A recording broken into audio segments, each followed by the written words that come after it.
Hello everyone, how are you? Hope you all are studying well and keeping yourself healthy too.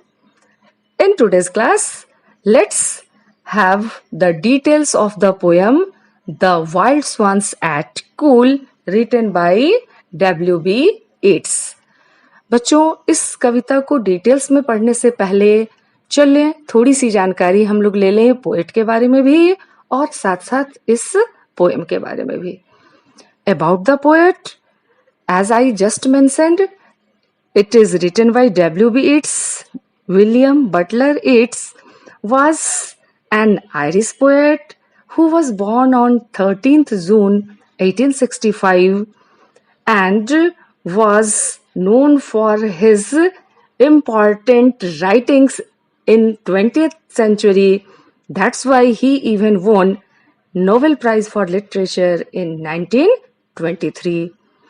Later on, he passed away on 28th January 1939.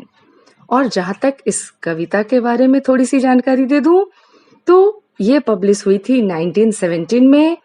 ये complete poem 30 lines की लिखी गई है और इसको अलग अलग 5 हिस्सों में बांटा गया है.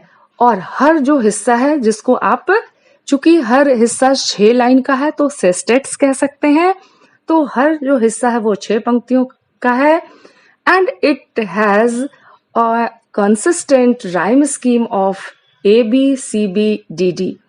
आप मार्क कीजिएगा, हर स्टांजा में ये एक राइम स्कीम कंसिस्टेंटली मेंशन कर रहा है या मेंटेन कर रहा है ABCBDD.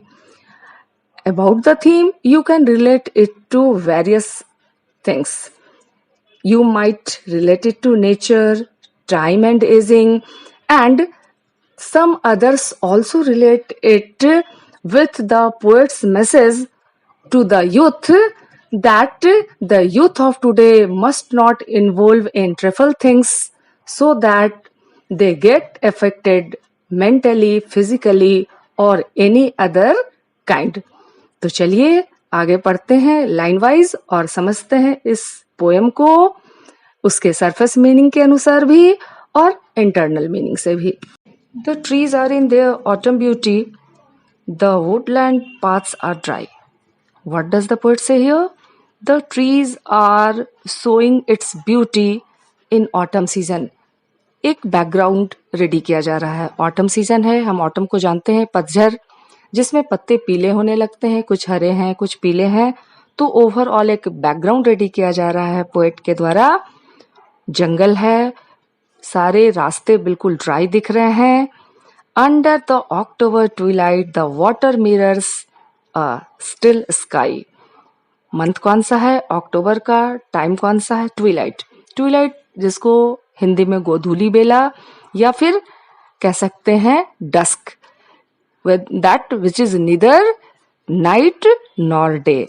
ना ही वो नाइट होता है और ना ही डे, दोनों के बीच का समय. तो कवि बता रहे हैं कि ट्रीज अपने खूबसूरती को दर्शा रहे हैं ऑटम सीजन में. जो वुडलैंड जंगल का रास्ता है वो पूरी तरह से सूखा हुआ है. अक्टूबर का महीना है, शाम का वक्त है, जिसकी वजह से वाटर जो है वो बिल्कुल मिरर की तरह काम कर रहा है, वो स्काई को रिफ्लेक्ट कर रहा है. तो 2 चीजों पर ध्यान दीजिए. एक तरफ ऑटम भी, जो कि किस चीज का सिंबल होता है? एन एंड ऑफ समथिंग, कि पतझड़ हो रहा है, यानी decay of one and arrival of an another. एक चीज का जाना और दूसरे का आना. दूसरी तरफ फिर गोधूली बेला, ये भी क्या है? ट्रांजिशन टाइम, ट्रांजिट हो रहा है. शाम है यानी दिन खत्म हो रहा है और हम रात की तरफ मूव कर रहे हैं. और ये जो वाटर है, नीचे जो भी वाटर बॉडीज है वो बिल्कुल मिरर की तरह.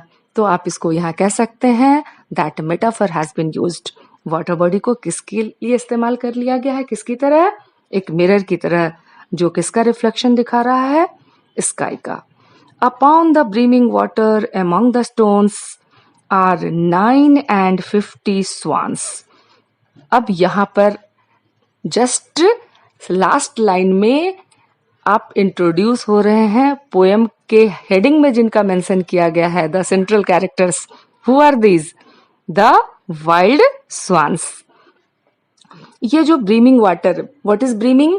उफन कर बहता हुआ, यानी अपने मार्क से, अपने लेवल से ऊंचा होके जो बहता हुआ जल का स्रोत है, उस पर कौन दिखाई दे रहा है? 9 and 50 स्वान्स। तो आप इसको ऐड कर लीजिए, 50 + 9, तो टोटल कितने स्वान्स हैं वहां? 59। नेक्स्ट सेस्टेट को देखते हैं। The 19th autumn has come upon me since I first made my count. What he says, that he has returned back to the place after 19 years. कहते हैं 19 ऑटम गुजर चुके हैं जब मैं फिर से इसे काउंट कर रहा हूं। I saw before I had well finished all suddenly mount and scatter wheeling in great broken rings upon their clamorous wings.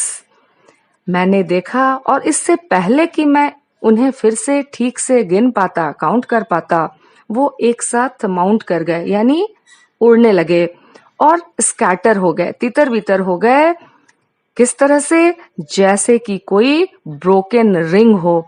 कई बार हम लोग देखते हैं बच्चों कि कहीं भी तालाब के पास या झरने के पास स्वान्स होते हैं और अचानक वो बहुत ऊंचाई तक तो नहीं, बट एक सर्टेन ऊंचाई तक वो उड़ पाते हैं।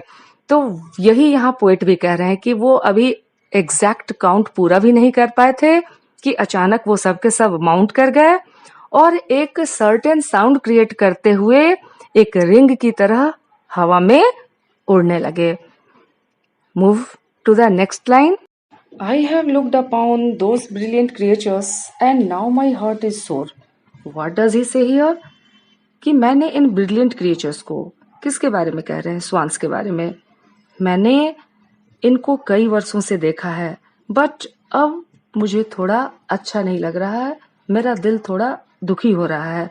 Y but all has change since I hearing at twilight the first time on this soul. क्योंकि वो याद कर रहे उस समय को जब पहली बार उन्होंने उस शोर पर, उस किनारे पर उन स्वान्स की आवाज को सुना था। कहाँ? अपने सिर के ऊपर से। आगे के लाइन में देखते हैं, the bell beat of their wings above my head. वो घंटियों की तरह बजने वाली जो आवाज थी, बट एक्चुअली वहां क्या थी? वो उनके विंग्स के फड़फड़ाहट की आवाज थी, जिसको वो कह रहे हैं कि मेरे सिर के ऊपर से मैंने उन्हें जब पहली बार सुना था और आज मैं जब इन्हें सुन रहा हूं तो ये मुझे बिल्कुल डिफरेंट लग रहा है और थोड़ा दुख हो रहा है। And as he was unhappy feeling bad so he trod with a lighter tread. छोटे छोटे कदम बढ़ाते हुए दुखी मन से बढ़ जाते हैं, वापस चले जाते हैं। Unwearied still, lover by lover, they paddle in the cold. Although the human race, इंसान प्रभावित हो गया, but swan, that is a part of nature, उनके बारे में क्या कहा जा रहा है? वो थके नहीं है। वेरी होना यानी थकना, लेकिन वो कैसे अब भी? Unwearied still, lover by lover, couple की बात हो रही है, स्वान के कपल की बात हो रही है। वो पैडलिंग करते रहते हैं उस कोल्ड वाटर में। कंपेनिएबल स्ट्रीम्स और क्लाइम द एयर, वो चाहे स्ट्रीम्स हो, झरना हो या एयर हो, हवा हो, वो साथ में अपने इमोशंस को, अपने लव को इंटैक्ट रखते हैं। लेकिन हम ह्यूमंस क्या करते हैं? यहाँ भी एक इंटरनल मीनिंग, हम विथ चेंजेस ऑफ टाइम क्या हो जाते हैं? चेंज हो जाते हैं। बच्चों यहाँ थोड़ा सा बैकड्रॉप फर्स्ट वर्ल्ड वॉर का भी लिया गया है, चूंकि आपको पता है 1914 से 1918 तक वर्ल्ड वॉर चला था और ये पोएम पब्लिश हुई है 1917 में। तो यहाँ थोड़ा थोड़ा हिंट आपको उन जो युद्ध थे, वो जो लड़ाइयाँ थी, उससे उत्पन्न होने वाली जो परिस्थितियां थी, वो भी कवि को कहीं ना कहीं क्या कर रही है? अफेक्ट कर रही है, और वो भी यहाँ थोड़ी सी रिफ्लेक्ट हो रही है। तो कहते हैं कि उन स्वान्स के बीच में जो कपल है, आपस में बहुत ही ज्यादा प्यार है। वो दोनों हवा हो या पानी हो, दोनों साथ साथ पैडलिंग कर रहे हैं. Their hulls have not grown old. और भले ही उम्र में एजेस उनका बढ़ गया हो, लेकिन at heart they are still young. They have not grown old. Passion or conquest to wander where they will. Passionate है वो, किसी भी लड़ाई को जीतने के लिए कैपेबल हैं और यहाँ वहां भटक सकते हैं, मूव कर सकते हैं अपनी इच्छा से. विल यहाँ इच्छा. तो चूंकि वो दिल से बूढ़े नहीं हुए हैं, उनके अंदर जोश बाकी है, यूथ की जो कैपेसिटी है वो बाकी है, तो इसीलिए उनके बारे में पोएट यहाँ कह रहे हैं कि वो कुछ भी जीत सकते हैं, कहीं भी वॉन्डर कर सकते हैं अपनी स्वेच्छा से. Attend upon them still. और वो इसीलिए उसको बहुत ध्यान से देख रहे हैं. But now they drift on the still water, mysterious, beautiful. और अचानक अभी जिसके बारे में वो कह रहे थे कि वो कहीं भी उड़ सकते हैं, घूम सकते हैं, उन्होंने क्या देखा? वो ड्रिफ्ट कर रहे हैं. किसकी तरफ? उस शांत पानी की तरफ.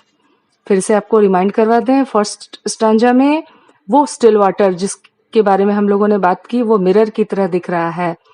तो वो उसकी तरफ ड्रिफ्ट किए, जो कि उनको मिस्टीरियस लगता है, बहुत ही अजीब लगता है, लेकिन ये साइट बहुत ही ब्यूटीफुल है. यहाँ भी आप ले सकते हैं मेटाफोरिकली कि आप जीवन में अपने ताकत की बदौलत कितनी भी उड़ान भर लो, फिर वापस आपको अपने रूट्स की तरफ आना ही पड़ता है. तो probably the poet is hinting on that part here. Among what russes will they build? By what lakes, edge or pool? Delight men's eyes when I awake someday to find they have flown away. कहते हैं कि ये जो रसेस है, यह दुनिया की भीड़ भाड़ से उनका तात्पर्य है. वो कभी किसी लेक के किनारे हो या तालाब में हो, वो हमेशा ही क्या करते रहेंगे? लोगों की आंखों को, इंसान की आंखों को डिलाइट देते रहेंगे, खुशी देते रहेंगे. और वो थोड़ा सा यहाँ पर सस्पिशियस हो गए हैं, या उन कह सकते हो कि अंदर से डर गए हैं कि क्या प्रोबेबली एक दिन ऐसा होगा जब वो उठेंगे, वो जब जगेंगे तो क्या देखेंगे कि वो जो पूल है वो खाली हो चुका है, सारे के सारे स्वान्स कहीं उड़ के जा चुके हैं. बट वो साथ साथ ये बिलीव करते हैं, वो कहीं भी जाएं, किसी पूल में जाएं, किसी लेक के किनारे जाएं, वो हमेशा ही लोगों के लिए क्या होंगे? एक डिलाइटफुल सोर्स और a source of refreshment and revitalization. So the poem completes here, but as I told you earlier, it has far-fetched meaning too. आपको सरफेस मीनिंग तो जो समझ में आ रहा है, एक साधारण से पूल पर 59 स्वान्स हैं, उनके जर्नी को, उनके क्लैटरिंग को, उनके उड़ने को बताया जा रहा है. बट साथ ही साथ यहाँ पर एक हिंट है यूथ के लिए कि हम यूथ को किसी भी ट्रिफल थिंग्स में बहुत ज्यादा इन्वॉल्व नहीं होना चाहिए, जो कि आपको पूरी तरह से आपके पूरे लाइफस्टाइल को अफेक्ट कर सके. So it's complete now. Thank you. The question answer has also been done in a separate video. You can note it down for your better preparation for the examination. Thank you.